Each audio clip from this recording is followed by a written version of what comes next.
Christ. You revealed yourself to the disciples and claimed their fears. Meet us in our uncertainties and walk with us into the new life you bring. For you live and reign with the Father and the Holy Spirit, one God, now and forever. Amen.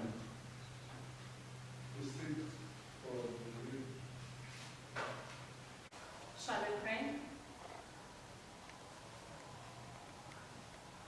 Father, we thank you again this morning for the gift of life and the opportunity of being in your presence. Here we are, O Lord. We are about to receive your word. We are praying for ourselves, Holy Spirit. Enable us to accept it, ingest it, and assimilate it. Help us, Holy Spirit, to get insight from your word today. Let it speak to us. Make it relevant to the people of God in this season. This we ask in the name of Jesus. Amen. Amen. We may be seated in the presence of the Lord. Our sermon topic today is Christ is risen. He brings us courage and certainty. Indeed, he is risen. We continue to celebrate that Jesus Christ is risen, resurrected from the dead, and given to live and reign eternally. Each day we remember this resurrection. We are reminded of various things that have been changed or restored to us as a result of being alive. In our first Resurrection Sunday, we were made aware that through his resurrection, our hope is restored. In the second Resurrection Sunday, we saw that we were now united together in love through his resurrection. Today, we are made aware that this resurrection of Christ also restored our lost courage and certainty about the promises of God. The disciples were all together in one room, full of fear of the Jews and Romans who had shown their mercilessness when crucifying Christ. They were thoroughly confused because to them, when they entered Jerusalem, a week before they were hailing a revolutionary a leader who would lead the Jews against the Roman oppressors. Hence they failed to understand how fellow Jews would partake in killing of the one man who held the key to the emancipation of Israel from occupancy. They did not understand the kind of freedom Jesus Christ had come to bring. Just after having seen him die, they were now being astounded by stories of people saying he is alive. It was utter confusion to them.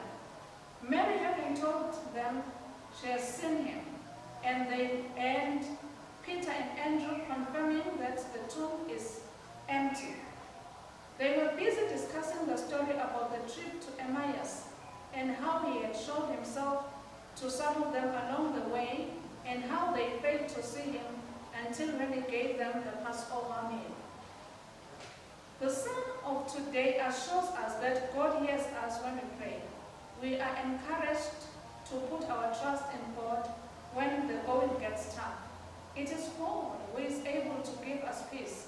Hence the disciples of Christ, when huddled together in fear, needed these words to encourage them and give them certainty that there was a future and that they would be able to fulfill that which Christ had said would come. He is gone from the earth. It is only God who can give them that kind of courage.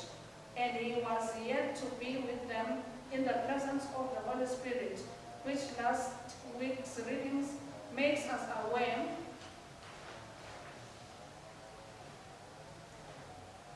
then given to the disciples at that time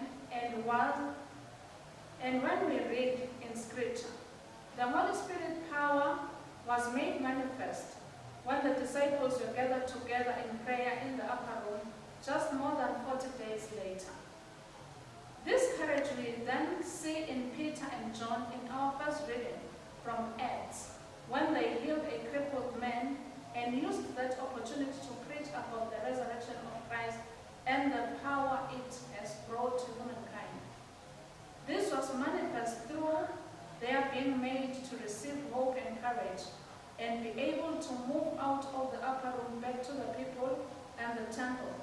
and to share the good news that Jesus Christ is alive and risen. It gave them the ability to call people to repentance so they may receive eternal life. The epistle for today teaches us that we have been moved and made children of God through this work of Christ. Hence, we now have the courage to call ourselves his children even if we are not Jews. The courage we now get is that we shall be like him when he is revealed. He shall not be like us, but we shall become like him and be filled with God's glory and grace. This gives us the courage to want to purify ourselves and remain sinless, for we believe that his death and resurrection have indeed brought power and hope to all of us. This good news we proclaim to the world, as we all desire for purity and righteousness. The gist of the matter is found in the Gospel reading where Jesus came and stood amongst these puzzled and confused disciples and showed them that he was alive. When Christ appeared, I believe in his resurrected body that could go in and out of walls. They were sure he was a ghost because he came now in a different form. Remember on Resurrection Day when Mary called him a gardener. I also believe when he showed them his hands and feet, it was not to show them holes from the cross, but to show them that he was now restored and made whole. Even the disciples going with him to Emmaus would have said something about those wounds if they were still present. So indeed, the resurrection of Christ tells us that our wounds shall be healed. We shall be completed in him. He shall give us peace, courage, and the ability to soldier on without fear anymore, for he is alive. Christ appearing before his disciples thus gave them courage to go forth and stand strong against sin and declare the love and grace of God for all nations, as he declared it before them before he disappeared. May we have the hope restored that may have been lost during the turbulent times we live in. God is still there. God still cares, and God is ever with us. Let us have courage to tell the world that the lover of our souls is alive, and he is saving souls and registering people for eternity. Happy blessed resurrection season to all of us. Jesus is alive. Hallelujah. Amen. Let us pray. Mighty God, who brings life and hope out of death and despair, help us hear the invitation Christ offers to the disciples. Touch me and see. Make us bold enough to grab hold of the risen Christ and all that his resurrection means for us as his creation. Not for this day, but for all the days of our lives. May we offer our gifts this morning, not to the church that was, but to a church that is and is becoming. A church that is being born and growing, that Christ will bring into the future. May our eyes and ears and hearts continue to hold on to him as we help Christ lead his church forward.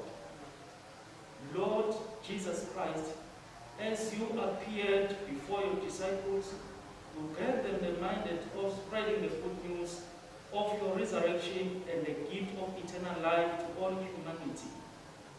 Guide us in the path of discipleship, so that as you have blessed us with your salvation and forgiveness, we may be a blessing for others, bringing the promise of the kingdom near to them through our words and deeds, helping them to see the power of Christ and the finished work of Calvary. Help us, Lord, to learn to love in the same way that you loved us, willing to die for us and set us free from sin. Help the church today to learn to love one another as called by Christ to be disciples of truth. Help us to love even those who have strayed from you and to desire to see them in your fold as lost sheep. Teach us to learn to rise again when we fall, knowing that the blood of Christ remains strong, cleanse us from our sins and make us worthy of God.